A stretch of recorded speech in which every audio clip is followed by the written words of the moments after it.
wabarakatuh.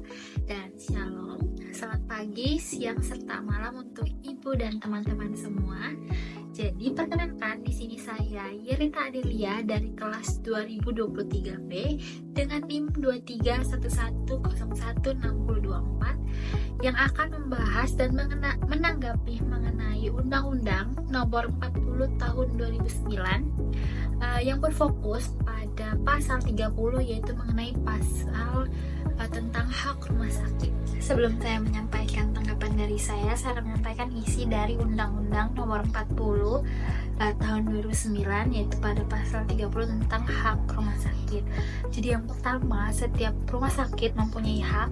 Bagian A, menentukan jumlah, jenis, dan kualifikasi sumber daya manusia sesuai dengan klasifikasi rumah sakit.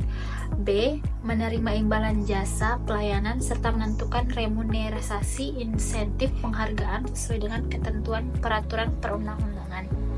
Yang C, melakukan kerjasama dengan pihak lain dalam rangka mengembangkan pelayanan. D, menerima bantuan dari pihak lain sesuai dengan ketentuan peraturan perundang-undangan. E, menggugat pihak lain yang mengakibatkan kerugian. F, mendapatkan perlindungan hukum dalam melaksanakan pelayanan kesehatan. G, mempromosikan layanan kesehatan yang ada di rumah sakit sesuai dengan ketentuan peraturan perundang-undangan. H, mendapatkan insentif pajak bagi rumah sakit publik dan rumah sakit yang ditetapkan sebagai rumah sakit pendidikan. Lalu ayat kedua, ketentuan lebih lanjut mengenai promosi layanan kesehatan sebagaimana dimaksud pada ayat 1 huruf G diatur dengan peraturan menteri. Lalu ayat ketiga, ketentuan lebih lanjut mengenai insentif pajak sebagaimana dimaksud pada ayat 1 huruf H diatur sesuai dengan peraturan pemerintah. Tujuan dari peraturan hak rumah sakit dalam pasal ini adalah untuk yang pertama itu memberikan landasan hukum yang kuat bagi rumah sakit agar dapat menjalankan fungsinya dengan baik dalam memberikan pelayanan kesehatan kepada masyarakat.